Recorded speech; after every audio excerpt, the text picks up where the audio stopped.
Today I want to talk about religious trauma. And no, I'm not talking about my parents wanted me to go to church and then blah blah blah and I didn't want to go and they still forced me. No. We're gonna talk about doomsday cults. Because that's exactly the cult that I was raised in. Now, a lot of times when people bring up religious trauma, it's first of all, trauma can mean so much to so many different people. And so I'm gonna share my version of trauma, and it's up to you if you want to decide if it's traumatic or not. So I grew up as a Jehovah's Witness. And so I grew up as a Jehovah's Witness. And that entailed more than what I signed up for at the time. So that wasn't something that I chose, that was something I was born into. And so unfortunately, my parents were extremely devout Jehovah's Witness. And so that came with its own problems because it wasn't just us going to, church every Sunday. No, that was bare minimum. We did so much. So growing up, I would always be handed these little actually, I want to see if I have it. This is crazy. So growing up, I would always be handed one of these. And this is very iconic in the religion because it's one of those things where it has a lot of graphic images that children probably shouldn't be seeing at such a young age. And so my parents insisted that I would read this as a nighttime story. And so just this image itself, there's people running away from a burning city behind them. This image of somebody about to get sacrificed, or this image of a donkey being abused, so essentially animal abuse, or this image of a kid, a toddler, a little child about to get chopped in half. And so all that to say is essentially I grew up in an environment filled with fear. And at the time, as a child, seeing and reading those types of stories, I didn't really quite understand them, but the images obviously stuck with me because they're obviously very graphic. But then as I got older, I started realizing, okay, well, something's not right. Something is not right because they would preach about the end being near, okay? And so they would say, the end is near. The end is near. It might be tomorrow. It might be next week. It might be next year. But it's near. It's like right around the corner. It's near. And so as a kid, you're like, oh my God, like, no, I don't want to die. Okay, I'll follow whatever you tell me to. And so I was no different. And so I did everything my parents told me. No questions asked. And I found out that the doomsday cult I was a part of has predicted the end multiple times. I think in like 1912 and 1914, and then another one in 1970, whatever.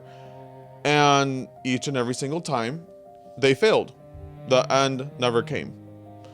And so I remember confronting my parents about this at the time and being like, well, what's going on? What happened? And so they would just say, oh, well, the end wasn't near. That was just the dates didn't add up. Just brushed it under the carpet. And as a kid, you don't want to question that much because questioning the religion I was part of in and of itself was seen as a big no. No. You can't question it. It's God. You can't question God. Which at the time, again, as a kid, I didn't see it as a red flag, but obviously now as an adult, that's like 1,000 red flags if I've ever heard of any. But you always lived in this constant state of fear because every single meeting, every single assembly, you were told the end is near, the end is near. You have to prepare, you have to preach, which that's another topic I haven't even gotten into. But you would always be in this constant state of fear. And so another kind of part of the story that goes with this is when the end would come, government would, so I haven't been part of the religion in such a long time, but I'm trying to remember what they would tell me. But they would say things like when the end would come, the Jehovah's Witnesses would be the last ones to be targeted. And so then there would be something called the Great Tribulation. Oh my God. And so basically what this was, the Great Tribulation, before the end came, it would be basically the government announcing, okay, we're going to go after the Jehovah's Witnesses. And therefore, us, the Jehovah's Witnesses, would have to literally go into hiding. And I remember they would post videos about this. All this that I'm saying, go search it up. It's true. They would post, the religion itself would post videos of people, Jehovah's Witnesses like myself, reenacting the Great Tribulation and therefore hiding in basements. And so you would hear all this commotion outside of the military going inside the buildings, like the houses, and basically look for Jehovah's Witnesses. And so seeing that video as a teenager, that scared the hell out of me, because now they're, preparing us, oh, this is real, this is gonna happen. And one day I remember my parents did what they would call a prank, but they came home one day, and it's late, so it's probably around 8 o'clock during fall, and so it's pretty dark. And so my parents came home and they said, hurry, we have to go. And I said, go where? We have nothing planned. It's 8 o'clock. Where is there to go at 8 o'clock at night? And they said, we told you this day would come. And my mind just froze, because I went back to, again, the fear mongering, the Great Tribulation. Like, oh my God, everything that they said was true. Like, this is true. We're about to be hunted down. The government now, waged war against the Jehovah's Witness. And so now we're about to be hunted down. And so my parents, they brought my older brother and I, and they put us in the car, and we brought nothing, so we weren't even prepared for any of this. They just said, we have to go, just get your older brother and let's go. So we got into the car and we started driving, and all they were saying is, remember, this day would come. Yep, this day was bound to happen. It's part of the prophecy, this and that. And then in the end, we ended up, I think, going to a grocery store. But they were, and I guess they thought it was a practice run to what could potentially happen in their minds. But that's the type of environment that I lived in growing up, is always fear mongering, and always the fact that the end of the world is around the corner. And so all of this that I'm saying right now, we had to preach to other people. And so those people that go to your door and they say, Jehovah's Witnesses. Yep, I was one of them. And I would go every Saturday to preach the Lord's word. And which, by the way, now that I think about it, Mormons were our biggest competition. But that's beside the point. And so all of these delusions were preached upon to you, to everybody in the public. And so every Saturday I would get up early in the morning, 8:30 in the morning, after just, finishing my 5-day school week. You would get up, get ready, and go preach for a few hours. Everything that I just said about the end of the world and all this stupid stuff. And as a kid, you kind of really are into it, because I never really questioned anything until I was about 14 years old. And so up until 14, I went preaching every weekend. I spread the true word, and I did what I was told. And so you're probably wondering, well, who invented this? Who is in charge of this? Who even promotes all of this? And it's this group of people in New York who call themselves the governing body. Yes, they call themselves a governing body. And their job is basically what the word implies. They govern the body of the Jehovah's Witnesses. And every rule that they set was followed, no questions asked, because they were seen as this vessel from God. And also, coincidentally, they also were the only ones that were allowed to go to heaven and the rest of the Jehovah's Witnesses were not. We're just kind of like just chilling here, waiting to die, and then just coming back as zombies in the paradise. Which, by the way, Jehovah's Witnesses don't think about heaven or hell. They just think about the earth and they're just not existing. And again, all these red flags, as a kid, you don't see them. And so every single rule that was implemented came from that group of people, from these 8-9 people in New York that would just come up with rules. And the interesting part about this is that some rules would be switched or changed or just erased. Because even I remember being a kid and clinking a glass to say a toast. Well, that we can't do in the religion. Or I remember my dad couldn't really wear a beard. He couldn't grow out his beard. Well, guess what? That rule, they decided to change it.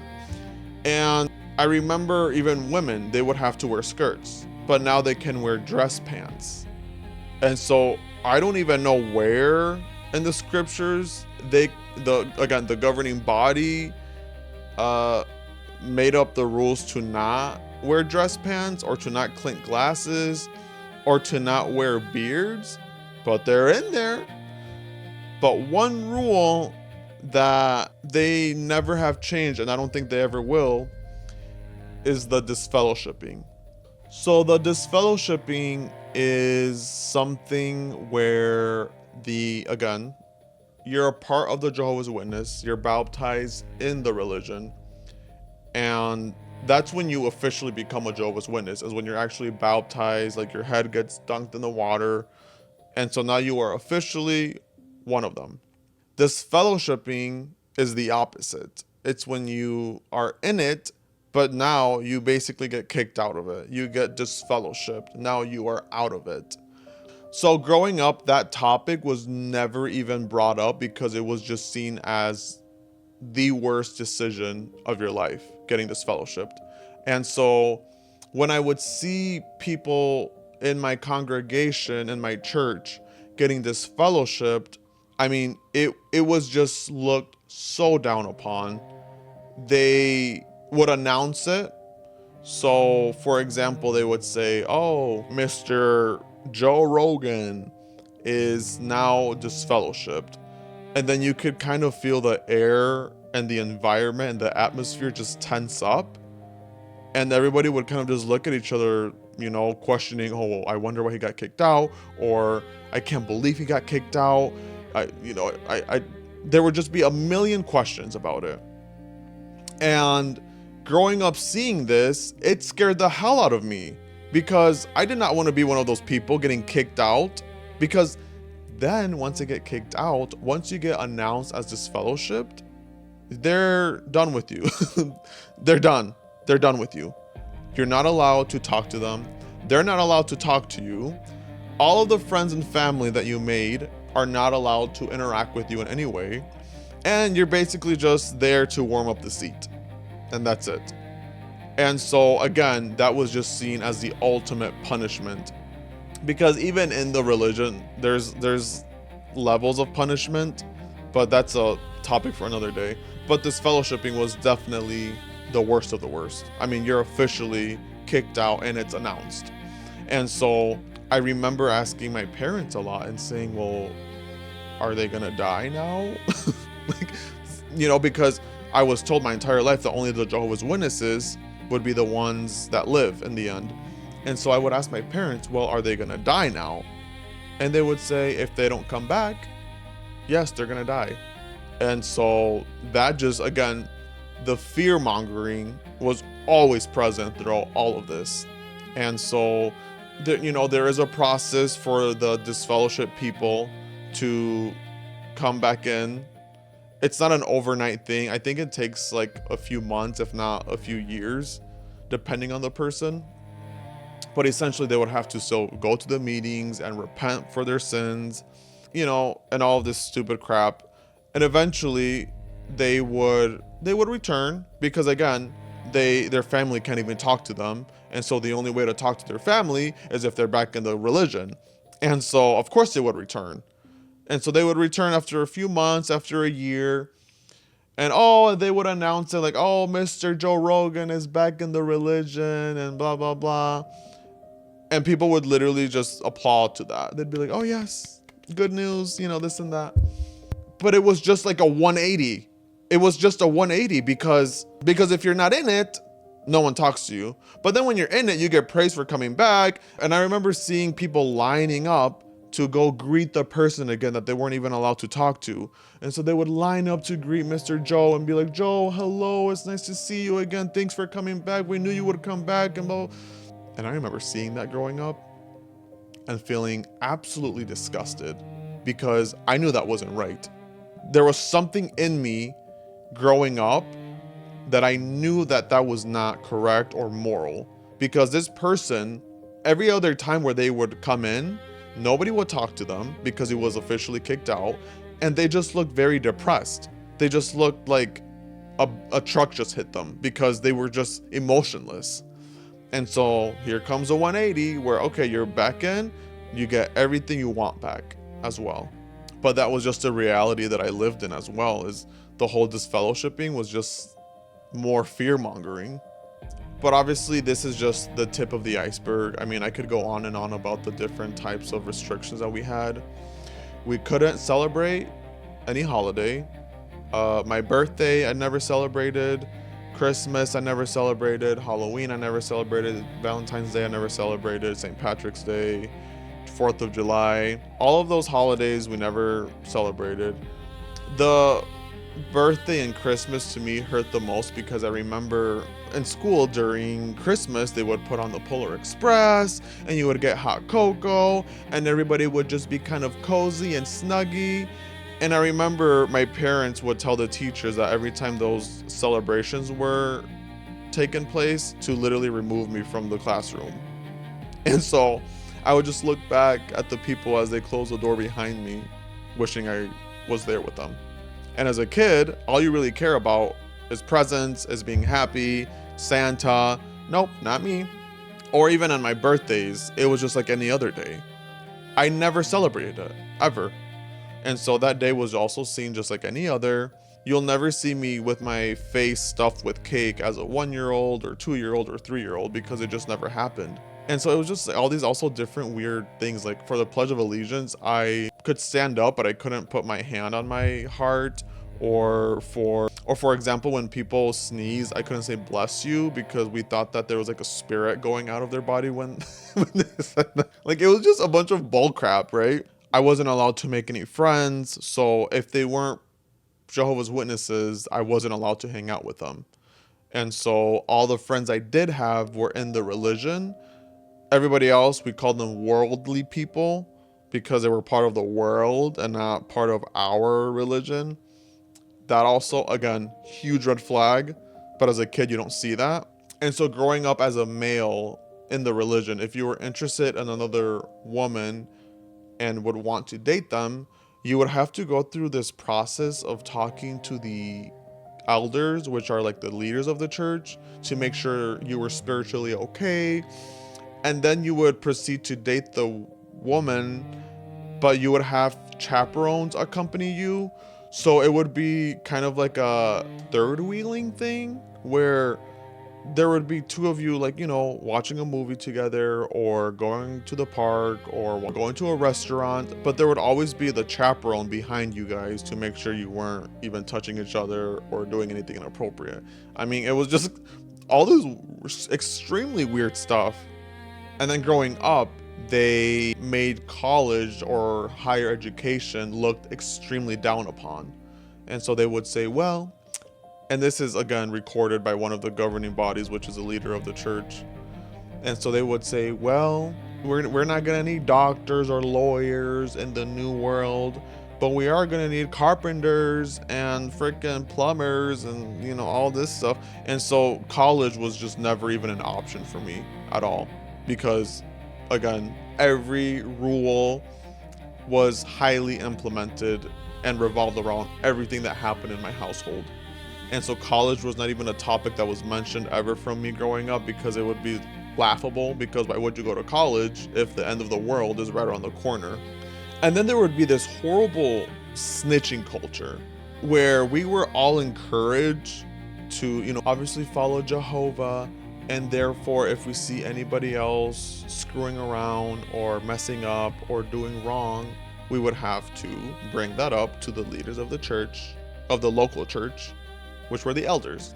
If I was ever caught hanging out with somebody who wasn't a Jehovah's Witness, or if I was talking too much to somebody who wasn't a Jehovah's Witness, or if I was caught eating a cupcake from a classmate's celebration birthday party, or if I was caught watching the Polar Express during Christmas, I would get snitched on and therefore get in trouble by my parents.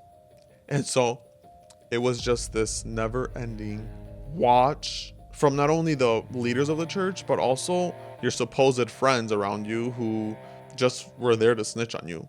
Which, as a child, I don't really blame them, because they did what they thought was appropriate at the time. It just goes to show how far they are willing to control every aspect of your life. And I was a very social kid growing up. I loved talking to just anybody at that point. It felt like something so rare because it just never happened to me. And so when a kid would come up to me and he wasn't Jehovah's Witness, I would get kind of nervous and kind of starstruck and wondering why he's even talking to me. But I would like it. And so I would just kind of look behind my back, making sure no one's looking at me. But then another thought would take over, because another thing that we were told is preach, preach, preach. And so if the end of the world came and the kids, my classmates, were killed, their blood would be on my hands because I didn't preach to them. Does that make sense? Or my teachers, or a freaking random dude in the middle of the street. If the end of the world came and I did not go out of my way to preach to them, their blood was on my hands. And my parents would always tell me that, and it would be the most gut-wrenching feeling, because I didn't want to preach as a kid. I just want to hang out and talk about freaking Roblox or something. I didn't want to preach to them. And so here we are again with more fear-mongering, that if I don't preach to them, their blood is on my hands if the end of the world comes in that time. It was just a bunch of just bull crap. And we had a very busy schedule. So we had Saturdays are for preaching, Sundays we have church, Monday we have to get ready for church. And so we would have to study that literature that they would give us as our homework, because on Tuesday we would have church again.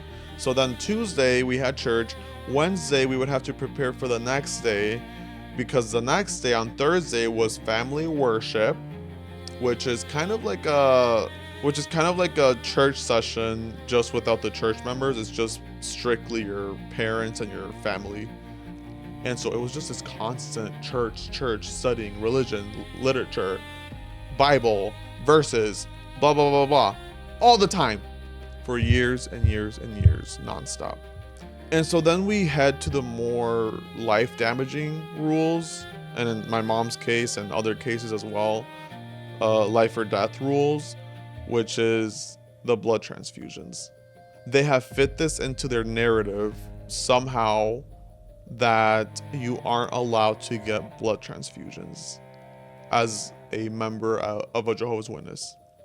And they would legalize this. And there's like episodes on Grey's Anatomy, and I've seen other clips of other TV shows that have this, because it's actually a very big controversial rule, where you would either have like a little necklace saying no blood, or in my case and in my mom's case, essentially it was a blood card, and we would write our name, we would write our address, all of our information, and we would keep a copy in case we ever need a blood transfusion, and then they would keep a copy for their records.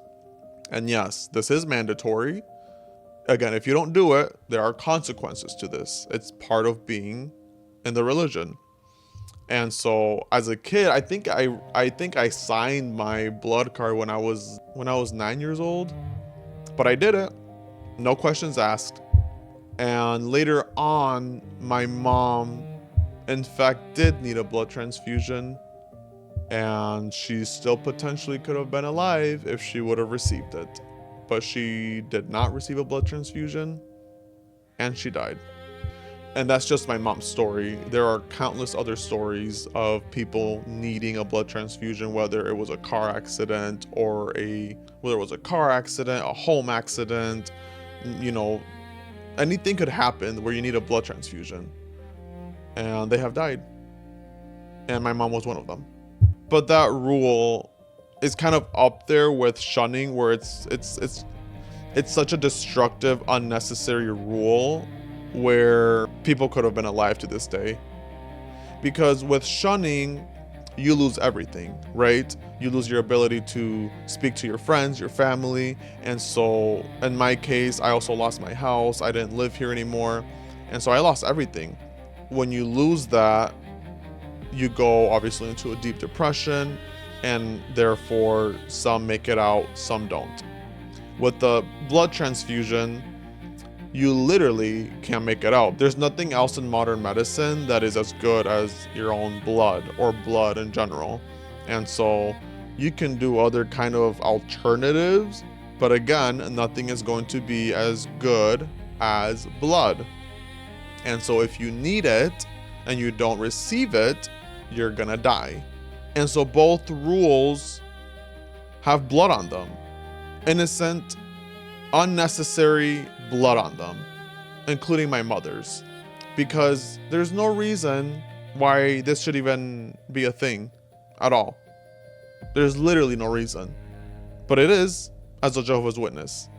And I think that what people don't understand about religious trauma is that it's not just losing a belief system, it's losing, in my case, your family that is still alive. It's being taught that love has conditions, that belonging has rules. And my entire life, I carried that like it was my fault. And now I've come to realize that love that disappears when you become honest was never safe love. And if you're watching this and you know the feeling of being judged, abandoned, erased, or made to feel like your pain is proof that you failed God, you're not crazy, you're not weak, and you are not evil for surviving. And so this episode is about some of the things that I went through, but it's also for the people who also lost a family like I did, who lost themselves in the process of that, who were conditioned to believe that you weren't enough, who were fear-mongered their entire lives, and for the ones who are now building their identity and moving forward. Because it's hard. I've been out of that clown nonsense now for about 8 years, and I'm still rebuilding. I still am. And I'm very grateful that I am. And I persevered, and I moved forward. So as always, I see you, I hear you, and I feel you.